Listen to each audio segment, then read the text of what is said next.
Bismillahirrahmanirrahim. Assalamualaikum warahmatullahi wabarakatuh.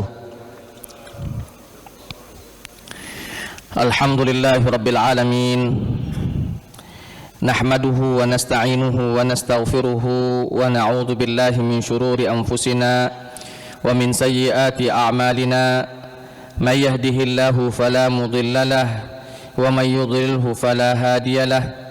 أشهد أن لا إله إلا الله وحده لا شريك له إياه نعبد وإياه نستعين وأشهد أن سيدنا محمدا عبده ورسوله المبعوث رحمة للعالمين سبحانك لا علم لنا إلا ما علمتنا إنك أنت العليم الحكيم قال رب اشرح لي صدري ويسر لي أمري واحلل عقدة من لساني يفقه قولي Rabbi ati nafsi hudaha wa zakkiha anta khairu man zakkaha anta waliyuha wa maulaha summa amma ba'du.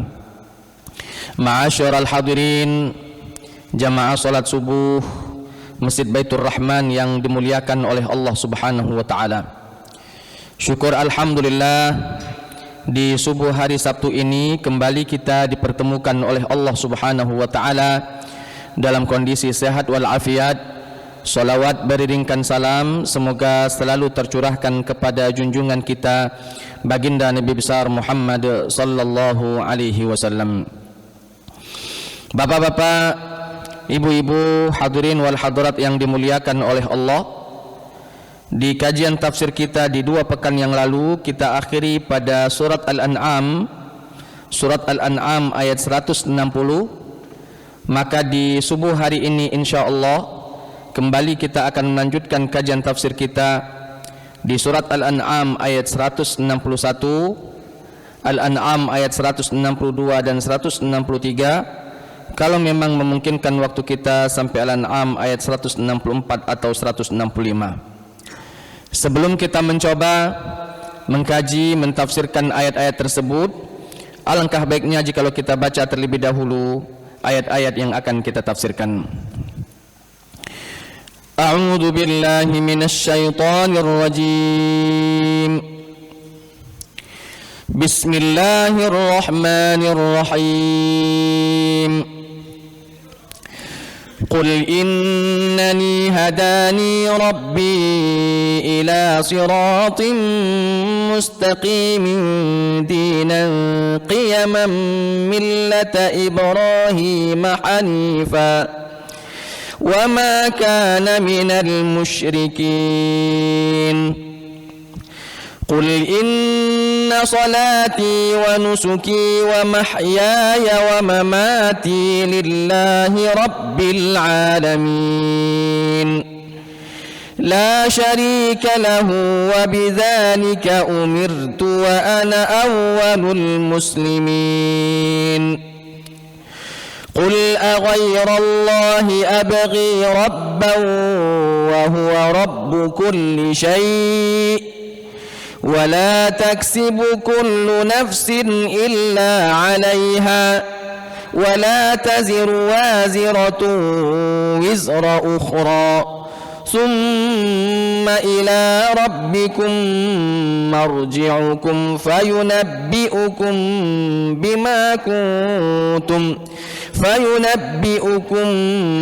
بما كنتم فيه تختلفون وهو الذي جعلكم خلائف الأرض ورفع بعضكم فوق بعض درجات ليبلوكم فيما آتاكم إن ربك سريع العقاب وإنه لغفور رحيم. Ma'asyiral hadirin jamaah salat subuh Masjid Baitur Rahman yang dimuliakan oleh Allah Subhanahu wa taala. Di dalam kitab tafsir Ibnu Katsir menjelaskan ketika Allah Subhanahu wa taala berfirman di dalam surat Al-An'am ayat 161 ini, Ibnu Katsir mengatakan bahwa yaqulullahu ta'ala amiran nabiyahu sallallahu alaihi wasallam.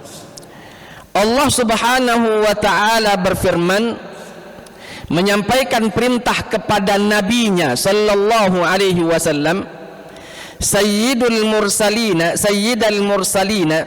pemimpin para nabi, an yukhbira bima an'ama Allahu bihi alaihi, agar supaya menyampaikan kepada umatnya atas nikmat-nikmat yang Allah Subhanahu wa taala telah berikan kepadanya, minal hidayati ila siratihil mustaqim.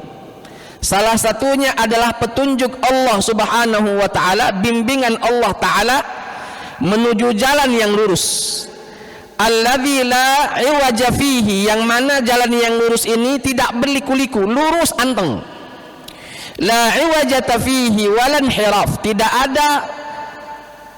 ada persimpangan, tidak ada juga perbelokan dan lain sebagainya. Jalan ini betul-betul jalan yang lurus, yang dihidayahkan, yang Allah hidayahkan kepada Nabi Muhammad sallallahu alaihi wasallam.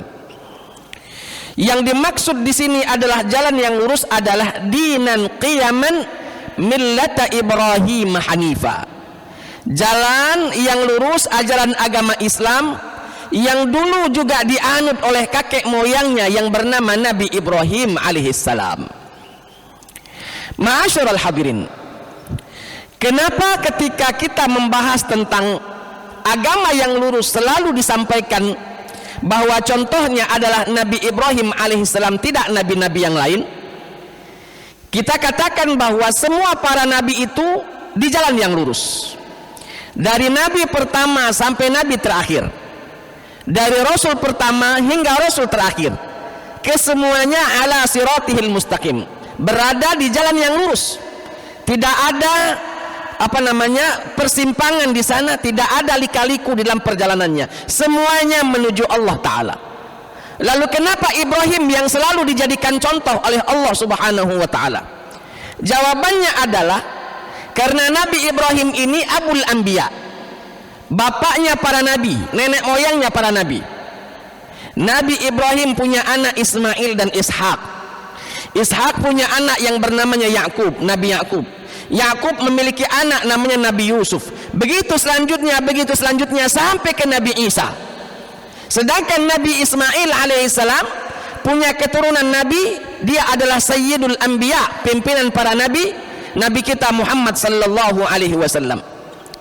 Maka ketika disebut nama Nabi Ibrahim, berarti kesemua nabi-nabi tersebut bermuara kepada Nabi Ibrahim. Makanya ketika Allah Ta'ala mengatakan millata Ibrahim hanifa, ajaran-ajaran agama yang dianut oleh Nabi Ibrahim al-Hanif yang lurus ini, maka selayaknya Yahudi dan Nasrani menerimanya. Kenapa? Karena bersumber dari sumber yang sama, satu frekuensi, satu sumber ya. Nasrani Nabi Isa alaihissalam bersumber dari ajaran agama yang satu yang dibawa oleh Nabi Ibrahim alaihissalam. Nabi Musa bersumber dari ajaran agama yang satu, yaitu ajaran agama Nabi Ibrahim alaihissalam. Nabi-nabi yang lain sampai ke Nabi Muhammad bersumber dari ajaran agama Nabi Ibrahim, yang mana ajaran agama Nabi Ibrahim alaihissalam yang hanif, yang lurus ini dipatok bahwa la syarikalahu, dia tidak pernah mensekutukan Allah dengan sesuatu apapun. Itu Nabi Ibrahim alaihissalam.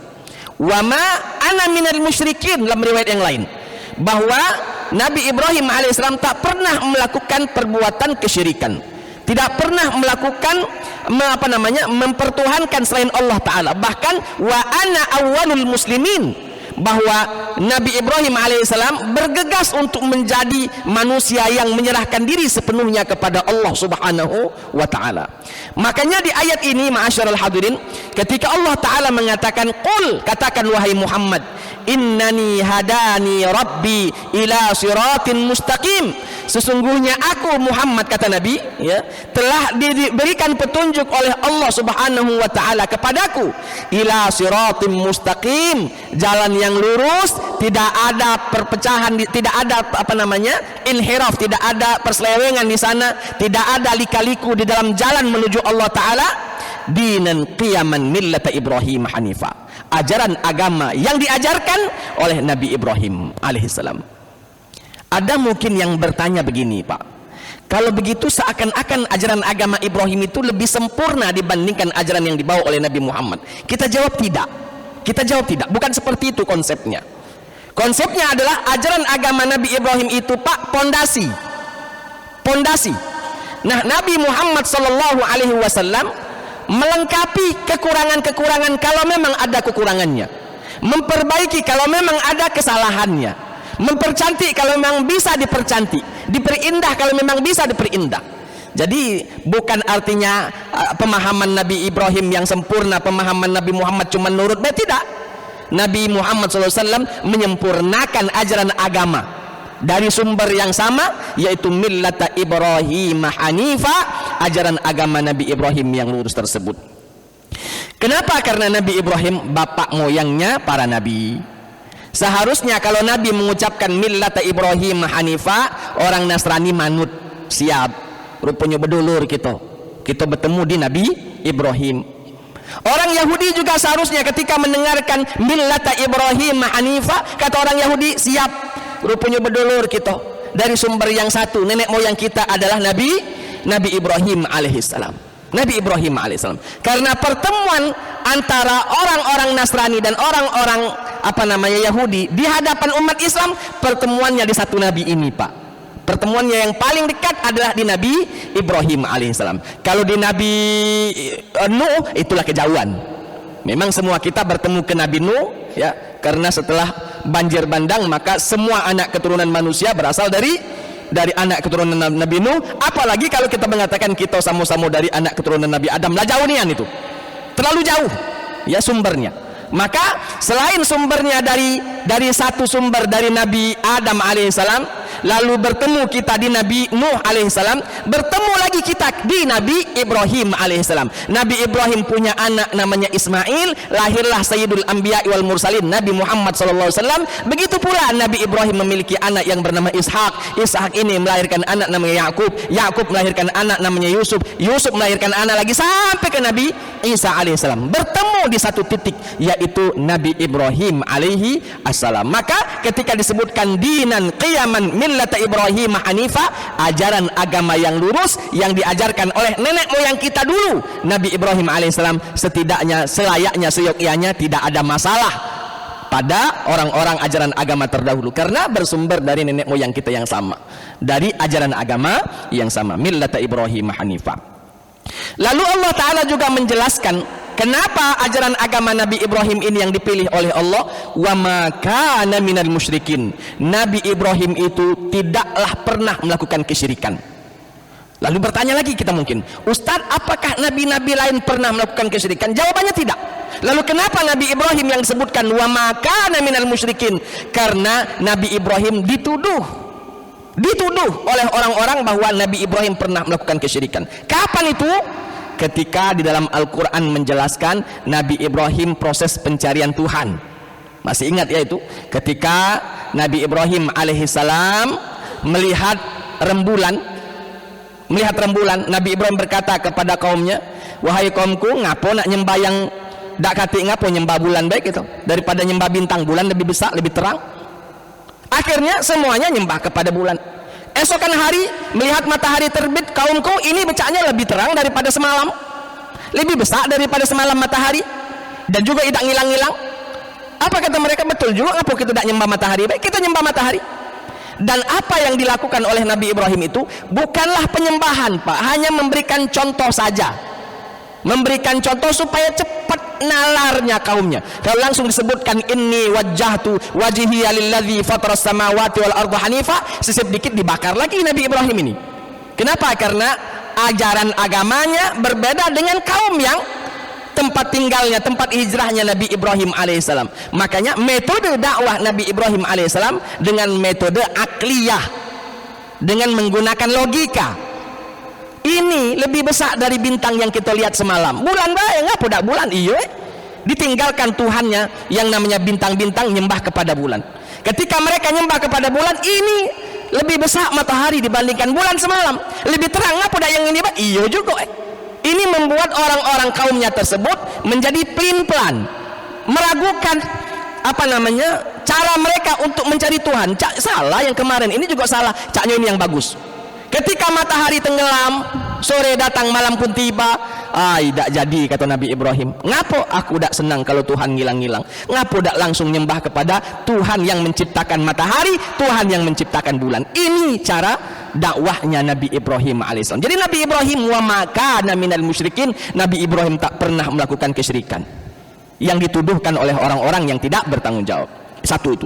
Lalu kenapa Nabi Ibrahim juga dikatakan wa maka minal musyrikin? Selain cerita yang sudah saya ceritakan tadi, Nabi Ibrahim itu Pak rentan saya katakan, rentan melakukan kesyirikan. Kenapa? Bapaknya langsung produsen berhala.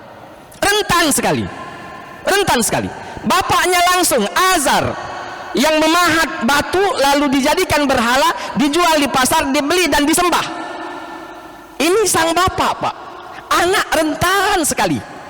Apalagi para psikologi mengatakan, para ahli pendidikan anak mengatakan bahwa anak itu besar kemungkinannya mencontoh apa yang dilakukan oleh bapak ibunya, karena anak itu plagiator, plagiat sejati anak itu. Apa yang dilihat anak, yang didengar anak, maka akan direkam di otaknya ini, lalu dikerjakan seperti mana yang dikerjakan oleh orang tuanya yang dia lihat. Kalau bapak ibunya misalnya melakukan perbuatan salah, maka anaknya jangan heran kalau melakukan perbuatan yang salah yang sama. Bisa jadi lebih besar lagi kesalahannya dibandingkan bapak ibunya. Nah, Nabi Ibrahim alaihissalam rentan, saya katakan rentan sekali melakukan kesyirikan. Kenapa? Ayahnya pelaku, pembuat, produsen yang namanya berhala tersebut. Tapi Nabi Ibrahim di atas jalan yang benar. Orang tuanya dinasihati, orang tuanya didakwahi, resiko apapun dia terima, dipukul, dihina, bahkan diusir dari rumahnya, dia ikuti. Yang penting bukti sayang Nabi Ibrahim kepada orang tuanya, didakwahi, diajak, diajarkan. Nah, ini juga menunjukkan Pak, seorang ayah belum tentu selalu benar di hadapan anak tadi. Jangan sampai kita bilang, aku nih bapak, aku benar terus, kamu salah. Tidak, Pak. Apalagi kalau anak sudah dewasa, sudah mampu berpikir dengan baik, logikanya jalan. Jangan sampai kita memaksa kehendak anak, ya, memaksa kehendak kita terhadap anak-anak. Lihat bagaimana Nabi Ibrahim alaihissalam, bapaknya makso, melo ajaran agamaku, turuti apa kataku, apa yang aku buat ikuti juga. Nabi Ibrahim tidak melakukannya, walaupun harus terpaksa diusir dari rumah. Ya, wahjurni maliya, tinggalkan aku, jangan hidup sama aku lagi, tidak diakui anak lagi. Sudah. Kenapa? Karena bukti cinta Nabi Ibrahim mendakwahi orang tuanya. Bahkan bukti cinta Nabi Ibrahim berjanji untuk meminta ampunan kepada Allah untuk ayahandanya di waktu Nabi Ibrahim belum tahu kalau bapaknya termasuk musuh Allah yang tidak boleh dipintai ampunan kepada Allah Subhanahu wa ta'ala. Maka di ayat ini mengatakan wa ma kana minal musyrikin, Nabi Ibrahim alaihissalam tidak pernah melakukan kesyirikan yang dituduhkan oleh orang-orang tentang pencarian Tuhan tersebut, atau Nabi Ibrahim juga rentan terjadinya kesyirikan, bahkan orang tuanya langsung yang memproduksi berhala, tapi Nabi Ibrahim tetap berjaga, bertahan, ya, tidak melakukan kesyirikan. Seperti ikan, Pak, di laut yang asin, seperti ikan. Walaupun laut semuanya nuansanya asin, air asin semua lautan itu, tapi ikan tetaplah tawar. Dan itu sulit, Pak, untuk menjaga diri itu, Pak, asli. Menjaga diri dari lingkungan itu sulit sekali. Daripada beresiko tinggi, lebih baik pindah. Maka para ilmuwan pendidikan mengatakan termasuklah yang menjadi yang menjadi hal menentukan bagaimana didikan kita itu adalah lingkungan, ya, lingkungan masyarakat sekitar. Kalau memang lingkungannya salah, tidak pacak lagi kita benerkan, itu juga masyarakatnya lebih baik pindah dibandingkan kita menghadapi masalah yang besar, dan bisa jadi apa yang kita lakukan tidak sukses gara-gara lingkungan tidak mendukung. Maka kembali lagi kita pada ayat 161 dalam surat Al-An'am. Qul innani hadani rabbi. Katakan Muhammad kepada mereka, hadani rabbi, aku telah mendapatkan petunjuk dari Tuhanku, ila siratin mustaqimin, menuju jalan yang lurus, dinan qiyaman millata Ibrahim hanifa, ajaran agama yang lurus, yaitu ajaran agama yang dibawa oleh Nabi Ibrahim al-Hanif, wa ma kana minal musyrikin, dan Nabi Ibrahim alaihissalam tidak pernah melakukan kesyirikan, maka layak untuk dijadikan contoh. Ketika nama Ibrahim, nama besar Ibrahim disebut oleh Nabi Muhammad, seyogyanya orang-orang Nasrani menerimanya karena dari sumber yang satu, dari server yang satu, sumber yang satu frekuensi. Begitu pula orang-orang Yahudi, seharusnya nama besar Nabi Ibrahim disebut, mereka menerimanya karena satu server, karena satu frekuensi, karena satu sumber. Ini malah ketika nama Nabi Ibrahim disebut, mereka tak mau. Kenapa? Karena Nabi Muhammad berasal dari anak keturunan Nabi Ismail, sedangkan mereka dari keturunan Nabi Ishak alaihissalam. Salah satu penolakan mereka atas Nabi Muhammad sallallahu alaihi wasallam adalah Nabi Muhammad bukan dari golongan Bani Israel. Itu menjadi masalah. Juhudan, keegoisan mereka, ya, keangkuhan mereka. Padahal mereka tahu bahwa Nabi Muhammad itu benar. Tahu Pak, tahu Nabi Muhammad itu benar. Cuman tadi mereka kecewa. Ngapalah Nabi akhir zaman, pimpinan para nabi, diutus bukan dari golongan kami, bukan dari Bani Israel, malah dari anak keturunan Nabi Ismail alaihissalam. Nah, kecewanya mereka sehingga menutupi akal mereka. Mata mereka melihat seakan-akan tidak melihat. Akal mereka berfungsi seakan-akan gila. Mulut mereka bisa berbicara seakan-akan bisu. Kenapa? Karena sudah dipenuhi juhudan, rasa ego mereka, rasa sombong mereka, angkuh mereka, bahwa mereka adalah orang-orang pilihan, sedangkan selain Bani Israel adalah orang-orang biasa. Bapak Ibu hadirin wal hadirat rahimakumullah. Masuk kita pada ayat selanjutnya, di ayat 162 di dalam surat Al-An'am. Allah Ta'ala berfirman, Qul, katakanlah wahai Muhammad, Qul inna solati, sesungguhnya solatku, wa nusuki, dan ibadah-ibadahku, wa mahyaya wa mamati, hidup dan matiku, lillahi rabbil alamin, hanyalah diperuntukkan kepada Allah Rabbul alamin, Tuhannya alam semesta. Bapak Ibu hadirin wal hadirat rahimakumullah. Di ayat ini Bapak Ibu, Allah memerintahkan kepada Nabi untuk menyampaikan kepada manusia bahwa apa yang dilakukan oleh Nabi itu lillah. Apa yang dilakukan oleh Nabi itu semata-mata untuk mencari ridhonya. Tidak ada sedikit pun keinginan untuk mencari kehidupan dunia.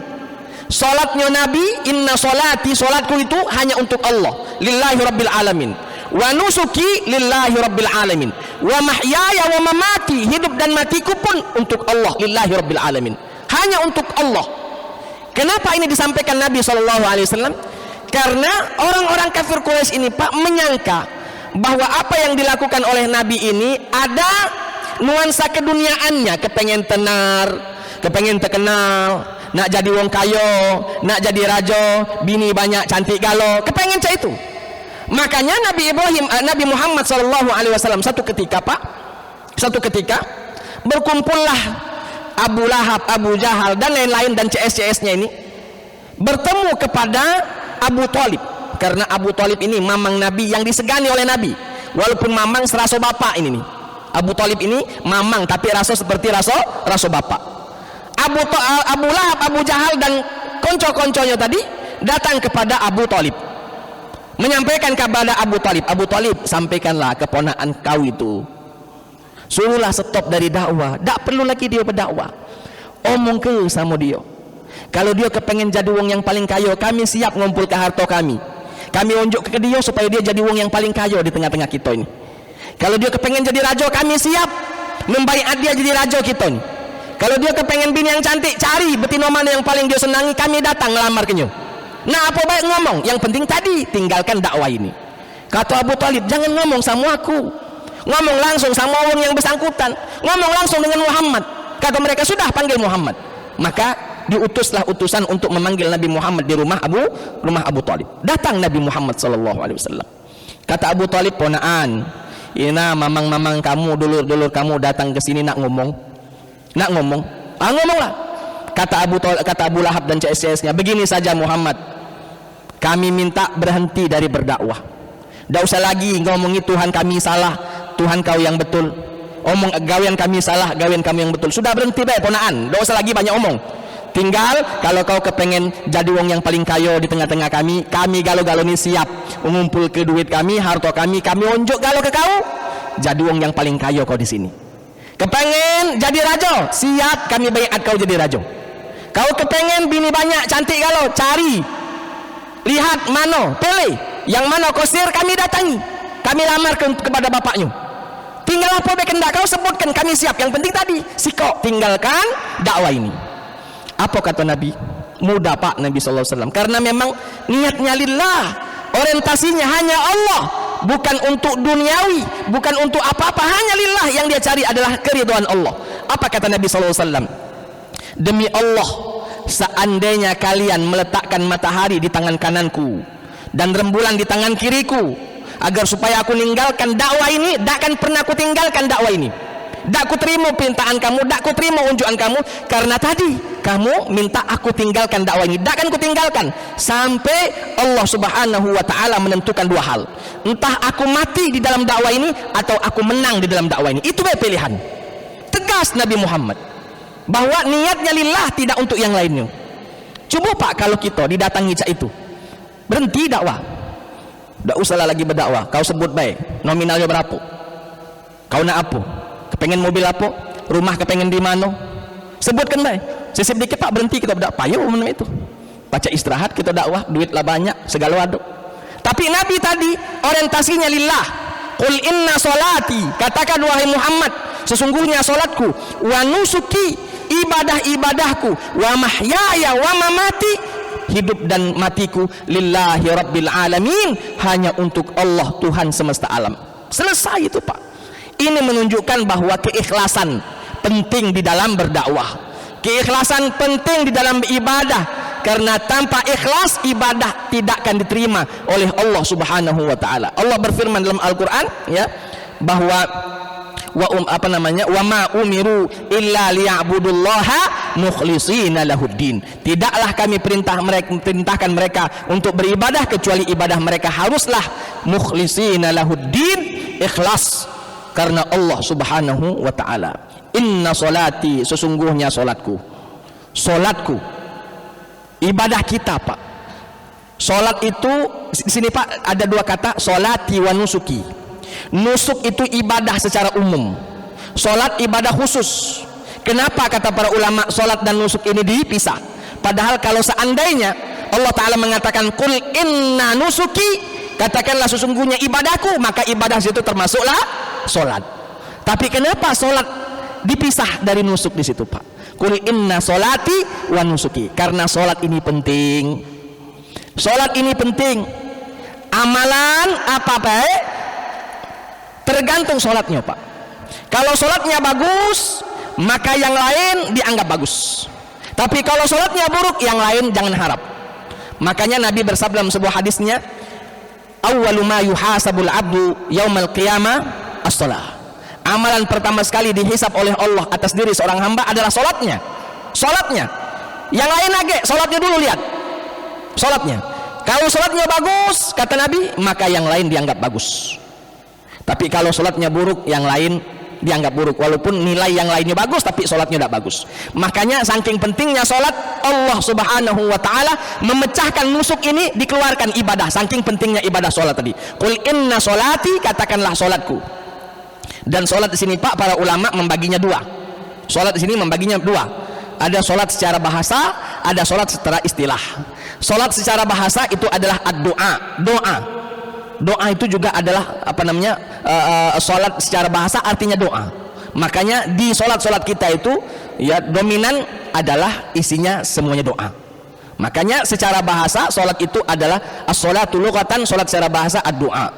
Baru nanti solat secara istilah ya, yang seperti yang kita lakukan, yang mana diawali dengan takbiratul ihram lalu diakhiri dengan salam. Maka para ulama mengatakan qul inna solati, katakanlah solatku. Solat di sini bisa maknanya solat yang apa yang kita tahu, dan solat yang maksudnya adalah doa, ya. Qul inna solati. Yang kedua wa nusuki. Nusuk itu Pak asal katanya dari nasaka, ay abada. Nusuki ay bermakna ibadi, ya, ibadahku. Maka segala bentuk segala bentuk perbuatan maupun perkataan yang diridhoi oleh Allah termasuklah nusuk di situ. Kita ini kan kadang mengerdilkan makna nusuk itu hanya haji dan umroh. Makanya disebut manasik haji, manasik umroh, ya. Kita kadang mengerdilkan makna manasik itu hanya khusus haji dan umroh saja. Padahal manasik itu artinya ibadah secara umum. Apapun ibadahnya bisa dikategorikan adalah nusuk, ya. Nusuk itu puasa bisa dimaknai dengan nusuk, sholat bisa dimaknai dengan nusuk, dan lainnya semua ibadah bisa dimaknai dengan nusuk. Maka kul inna sholati, katakanlah sesungguhnya sholatku, wa nusuki, apapun yang aku kerjakan ini ibadahku, ya, wa mahyaya wa mamati, bahkan hidup dan matiku pun lillahi rabbil alamin, hanya untuk Allah semata, Tuhannya alam semesta. Nah, inilah Pak, ya, dai yang sesungguhnya. Dai yang sesungguhnya, seorang muslim yang sesungguhnya, dia senantiasa mengatakan qul inna sholati wa nusuki wa mahyaya wa mamati lillahi rabbil alamin. Dan ayat ini, bacaan ini Pak, kita dawamkan ketika membaca doa iftitah. Membaca doa iftitah ada inna sholati wa nusuki wa mahyaya wa mamati lillahi rabbil alamin, supaya kita selalu selalu terkontrol Pak. Makanya indahnya ketika kita sholat paham apa yang kita baca Pak. Takutnya kita sholat baik tanpa tahu apa yang dibaca, tanpa tahu makna dari apa yang kita baca.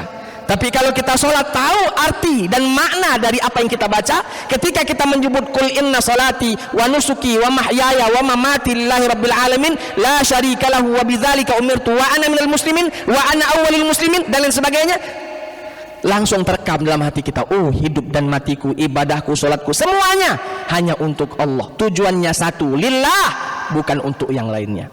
Ustadz, cara kita begawi lillah. Ustadz, kalau lillah berarti tidak dapat gaji, itu lain cerita Pak, lain itu. Jangan sampai kita maknai lillah lalu tidak dapat gaji juga tidak apa-apa. Ini kan ada namanya hukum alam, bekerja ada yang dikerjakan maka ada yang dihasilkan. Ini kadang kita nih salah persepsi. Maka bekerja walaupun ada gajinya, niatkan ketika keluar rumah ikhlas lillahi ta'ala, tidak membutuhkan apapun. Yang aku butuhkan hanyalah Allah subhanahu wa ta'ala. Semua yang kita lakukan, ya, niatkan lillahi ta'ala. Innamal a'malu binniyat wa innamal likulli imri'in ma nawa. Bapak Ibu hadirin wal hadirat rahimakumullah, kata Allah Ta'ala dalam ayat 163, la syarika lahu.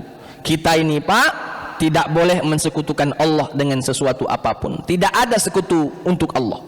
Sedikit apapun, sekecil apapun, Allah itu qiyamuhu binafsihi.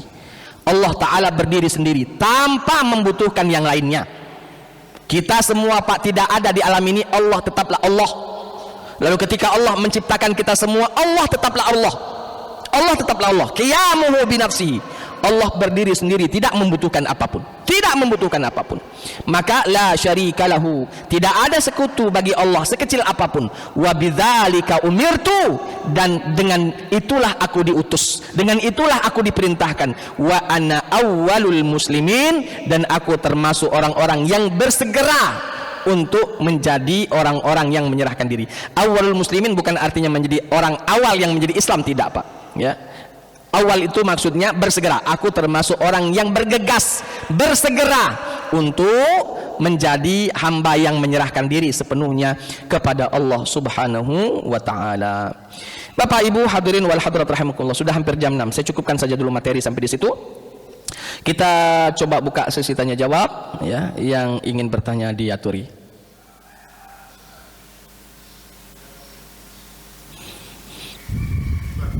Silakan Pak.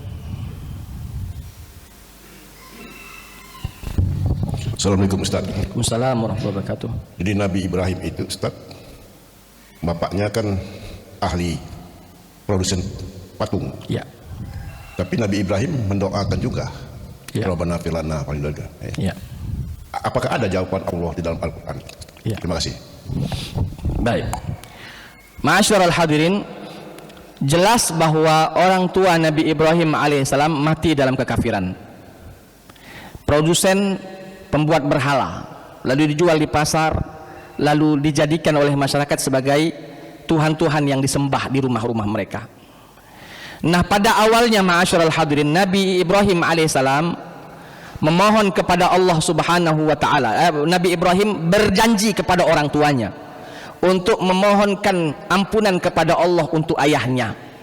Ketika Nabi Ibrahim alaihissalam tak tahu bahwa ayahnya ini termasuk aduwullah, termasuk musuh-musuh Allah, artinya matinya sudah diketahui tidak akan mati dalam kondisi beriman. Nah, ketika Nabi Ibrahim belum tahu bahwa ayahnya ini akan matinya mati syirik, mati melakukan kesyirikan, maka Nabi Ibrahim berjanji untuk ayahnya, selalu memintakan ampunan untuk ayahnya. Tapi ketika Allah Subhanahu wa taala menjelaskan dalam Al-Qur'an, ada itu Pak, ketika Allah menjelaskan bahwa orang tua Nabi Ibrahim alaihissalam termasuk aduwullah, termasuk musuh Allah Subhanahu wa taala, artinya matinya adalah mati dalam kondisi kekafiran, maka dalam Al-Quran mengatakan tabarra'a minhu, Nabi Ibrahim alaihissalam berlepas tangan dari apa yang dia janjikan kepada orang tuanya. Tabarra'a minhu, Nabi Ibrahim berlepas tangan. Artinya apa? Berhenti Nabi Ibrahim untuk meminta ampunan untuk orang tuanya. Kenapa? Karena sudah disampaikan bahwa orang tuanya akan mati dalam kondisi kafir. Aduwullah, termasuk musuh-musuh Allah Subhanahu wa ta'ala. Jadi kalau ditanya apakah ada? Ada. Lalu ketika Nabi Ibrahim berdoa untuk orang tuanya, ada. Cuman tadi Nabi Ibrahim berdoa untuk orang tuanya sebelum Nabi Ibrahim tahu bahwa ayahnya termasuk musuh Allah. Ketika Nabi Ibrahim sudah dikasih tahu oleh Allah, bapak kau tak keberiman lagi, matinya cak inilah, sudah tabarra'a minhu, Nabi Ibrahim alaihissalam berlepas tangan atas apa yang dia janjikan kepada kedua orang tuanya. Disinilah Pak, ya, menentukan seakidah dengan anak dengan bapak itu penting sekali. Kita seorang ayah, pastikan anak kita seakidah dengan kita, supaya doa-doa anak kita yang kita inginkan setelah kita tiada nanti bisa Allah terima doanya, karena kita satu server, satu frekuensi. Anak kita Islam, kita juga Islam, satu frekuensi, satu server, maka doa-doa anak kita ke kita insya Allah sampai, ya, karena Nabi mengatakan dalam sebuah hadisnya bahwa, ya, idza mata ibnu Adam inqata'a amaluhu illa min salas. Ketika anak Adam meninggal, maka semuanya terputus kecuali 3 perkara. Salah satunya adalah doa anak soleh, ya, awwaladin salihin yad'ulah. Anak yang soleh yang senantiasa mendoakan orang tuanya, ini tak akan putus sampai anak tadi mati pula. Makanya pentingnya kita memastikan anak kita satu server dengan kita. Alangkah ruginya Pak, kita sudah melahirkan anak, sudah kita besarkan anak tersebut, rupanya ketika anak sudah dewasa, mohon maaf, na'udzubillah, anak tersebut bahkan meninggalkan kita, tidak satu server lagi dengan kita, pindah agama lain dan lain sebagainya, gara-gara mungkin ada wanita yang akan dia nikahi atau laki-laki yang akan menikahinya. Dan banyak yang seperti itu Pak, gara-gara pernikahan akhirnya murtad, na'udzubillah summa na'udzubillah. Pentingnya kita memastikan kita satu server, satu agama dengan anak kita, supaya doa-doa anak kita senantiasa nyambung ke kita. Pak, mohon maaf, jangankan kita ke orang tua kita, misalnya orang tua kita non Islam misalnya, jangankan kita, jangankan doa kita, doa Nabi Ibrahim saja ditolak oleh Allah. Sudah Ibrahim, jangan doa lagi, tak kuterima doa kau untuk bapak kau. Ngapo? Beda server kita. Bapak kau agama apa, kau agama apa. Itu Nabi Ibrahim, doanya lagi ditolak untuk orang tuanya. Apalagi doa kita yang Nabi bukan, siapa bukan, kiai bukan, habib bukan, dah kati apa-apa gitu Pak. Jangankan kita doakan bapak kita yang yang beda agama, bisa jadi doa kita untuk bapak kita yang seagama lagi tidak terima karena mungkin banyak dosa gitu. Oleh sebab itu pastikan betul bahwa kita satu akidah dengan anak-anak kita, dengan orang tua kita, sehingga doa-doa kita ini tidak terhalang. Maka banyak-banyaklah bersyukur Pak. Alhamdulillah saya punya orang tua, laki-laki dan perempuan, ayah ibu saya Islam semuanya. kakek nenek saya, dari bapak, dari ibu Islam semuanya. Alhamdulillah, saya punya anak Islam semuanya, saya punya cucu Islam semuanya, saya punya cicit Islam semuanya. Banyak-banyak bersyukur. Ini nikmat yang Allah berikan kepada kita. Nikmat yang Allah berikan kepada kita. Karena ketika ada satu saja yang keluar dari server, maka sudah lost dia. Jangan diharap lagi. Jangan diharap lagi. Wallahu ta'ala alam. Jadi ketika ditanya apakah ada? Ada di dalam Al-Quran. Ketika Allah berfirman, falamma ketika Nabi Ibrahim tahu bahwa bapaknya aduwullah, termasuk musuh Allah, tabarra'a minhu, Nabi Ibrahim alaihissalam berlepas tangan dari apa yang dia doakan tersebut. Bapak Ibu hadirin wal hadirat rahimakumullah. Di surat At-Taubah itu Pak, di surat At-Taubah ayat 114 Allah berfirman, wa ma kana istighfaru Ibrahim li abihi illa am mau'idatu wa'adaha iyyah. Apa yang dilakukan oleh Nabi Ibrahim meminta ampunan kepada bapaknya itu hanyalah dulu pernah dijanjikan oleh Nabi Ibrahim kepada bapaknya. Falamma tabayyana lahu, ketika Nabi Ibrahim tahu ya bahwa annahu aduwwulillahi, bahwa bapaknya termasuk musuh Allah, tabarra'a minhu, Nabi Ibrahim berlepas tangan dari apa yang dia janjikan. Inna Ibrahim la'awwahun halim. Ini dalam surat At-Taubah ayat 114. At-Taubah ayat 114. Silakan. Di tengah itu bunyinya dinan qiyaman millat Ibrahim hanifa, agama yang lurus, yaitu millahnya Ibrahim yang hanif. Ya. Di sini disebut ada kata dinan, ada kata millah. Nah, tapi diterjemahkan dengan terjemahan yang sama, dinan dengan millah. Kira-kira perbedaannya apa, Ustaz? Baik. Ya. Begini Pak, apa perbedaan antara dinan dengan millah? Dinan itu lebih umum daripada millah. Dinan lebih umum, lebih luas daripada yang disebut dengan millah. Kalau millah ini ajaran agama yang bisa dikategorikan ada kekhususan untuk dia. Beda dengan dinan. Kalau dinan ini luas, semuanya mengenai tidak pandang bulu. Tidak pandang bulu. Contoh misalnya Nabi Ibrahim alaihissalam adalah syariat pertamanya khitan. Syariat pertamanya berkhitan. Karena orang-orang sebelum Nabi Ibrahim alaihissalam tidak disyariatkan berkhitan. Maka khitan di sini dikatakan millah.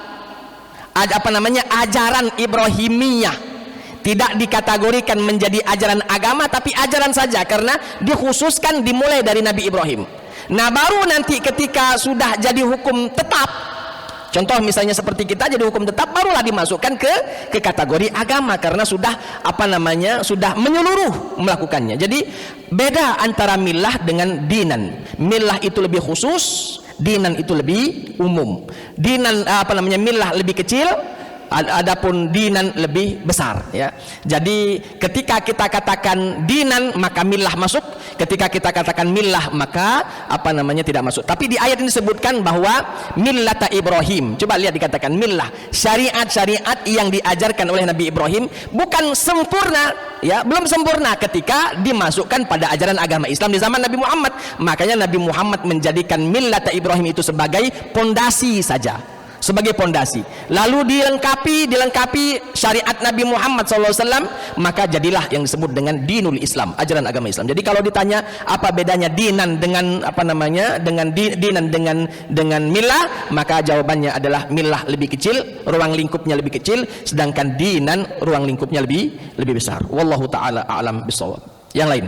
Baik Bapak, itu kalau memang sudah selesai, tidak ada pertanyaan, mudah-mudahan Allah Subhanahu wa taala selalu menjaga kita, selalu menjaga agama kita, menjaga keimanan kita. Mudah-mudahan kita selalu diberikan kesehatan oleh Allah Subhanahu wa taala, dibimbing kita untuk di jalan yang benar, selalu kita diberikan taufik dan hidayahnya, dan mudah-mudahan semua amalan yang kita lakukan ikhlas karena Allah, sehingga Allah terima amalan tersebut jadi amal ibadah pemberat timbangan baik kita di akhirat nanti. Itu saja mungkin yang bisa saya sampaikan pada kesempatan kali ini. Mudah-mudahan ada manfaatnya bagi kita semuanya. Subhanakallahumma wa bihamdika asyhadu an la ilaha illa anta astaghfiruka wa atubu ilaik. Assalamualaikum warahmatullahi wabarakatuh.